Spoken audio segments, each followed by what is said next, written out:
There is another one very interesting aspect that the book tells, which can be controversial.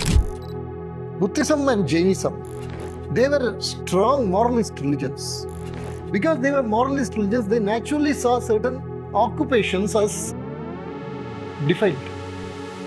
For example, a religion that advocates complete non-violence, how will it look at a butcher? At the same time, think about the pragmatic needs of the society. The society needs strong warriors. The warriors need to be fed with meat. So you have to have butchers, you have to have hunters. Now, how do I explain that? If ahimsa is the universal strong moralistic principle, and if the society needs to have warriors and kings and military, how do I explain it? If it needs to have hunters, butchers, how do I explain it? I explain by telling the hunters, the butchers, they were all born in that particular jati because of their past karma. That is how the concept of karma became a tool to justify social hierarchy, social exclusion, social aristocracy. Naturally, that is the other side of the coin. If because of karma, I am born as a butcher, because of karma, I am born in a priestly family. Because of karma, I am born as a king. Because of karma, I am born as a wealthy trader who can be a vegetarian, who can afford to be a vegetarian, right? And the butcher, the hunter, they are butchers and hunters because they have done some bad karma, so they are born like that. So karma came to justify the social hierarchy, social exclusion, etc. because of Jainism and Buddhism. Because there is also another one evidence. It is in the Buddhist literature that you first come across, most probably in my knowledge, so I have put it in the book, that there are higher jatis and there are lower jatis. Before that, it was not done. You take, for example, but was social stratification and social exclusion there in the society? Definitely they were there. Definitely they were there. There is the famous story of Kavasra in Rig Veda, and later it is told in Aitriya Brahmana. Okay, so what happens is that there is this big drought. They are doing this yajna to bring the waters. So the people have joined, the great rishis are sitting there. There is also the Kavajaka was also sitting there.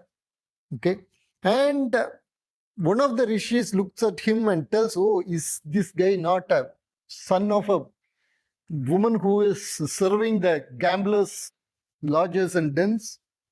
Let us throw him out. Because he is not a Brahmana. He is a Brahmana. Throw him out. So they are throwing him out. So in that agony, in that humiliation, suddenly he becomes mantra drishta. And when he becomes mantra drishta and mantras come out of his mouth, naturally the Saraswati starts flowing around. Okay. So here you see that the Vedic society and Vedic values have to be differentiated. The Vedic society was like any other society that had social stratification, that had social exclusion. Vedic values did not condone that. Vedic values said, don't exclude a person because of birth. The person can become a mantra dishcha. And now, every time water is taken, those verses are told. Those verses are told. What is the meaning of that? It means that Vedas reject social exclusion. Then you have a clear idea now that the Vedic religion, though there was social stratification in the Vedic society, opposed the social stratification. Whereas the Buddhist and Jain worldviews, they provided the conceptual space where karma can be used to justify social stratification and social exclusion. Then comes the role of Bhagavad Gita and Bhakti, which again emphasized that the social exclusion, social stratification, they can be reversed. They can be transcended with the help of Bhakti and with the help of Karma Yoga.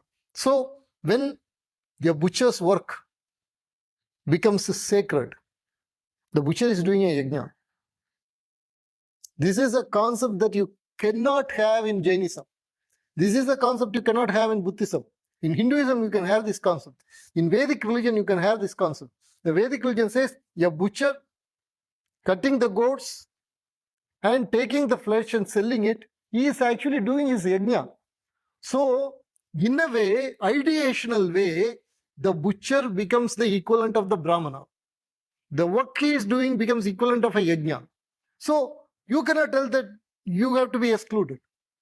Because he is doing his work, he is needed for the society. So, this yajna model was again brought, and this was brought forcefully by Bhagavad Gita. So, Bhagavad Gita very clearly says that a person, irrespective of his birth, even those births that social reality at that time, they thought that the women and the Shudra and the Vaishya, they were not fit for enlightenment. Why? Because if you look at the Buddhist literature, you will get the answer. The Bodhisattva or the Buddha would be born initially, literally in the Brahmana, the Kshatriya. Later only they modified it to include Vaishya and others. And that would have been because of the influence of Hinduism. Now this is completely reversal of what you have learned. You have learned that Buddhism was the reformist movement of a caste-ridden Hinduism. But the book says, this book, what it argues is that Buddhism was the reason, Jainism was the reason why India became this caste-ridden society. And we are not telling that they were the sole reason, but they were the most dominant reason. Not exactly the Buddhism and Jainism as such, because the aspects in Buddhism and Jainism, they provided the conceptual space to use karma to justify birth-based stratification and exclusion. And this was opposed by Bhakti movement. The entire Bhakti movement should be seen in this particular context. So you will find in Nayanmars, you have the hunter, Kannappa Nayanar. You have Adibhakta Nayanar, who was actually a fisherman. And all these people are celebrated. These people have equal status in terms of enlightenment with others. If you go to a Shiva temple in South India, you will find this. Okay. So, this particular aspect of social equality was created automatically, spontaneously by the Bhakti movement. This extends even into the freedom movement, after the freedom movement. For example, in the temple entry movement, it was the Hari Bhakti that helped the temple entry movement to succeed. And the book also shows, usually it is argued that there is fatalism in Indian society, and because of fatalism, they have only parihara.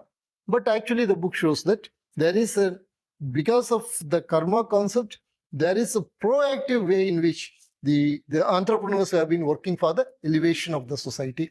So all in all, the book argues for a new paradigm.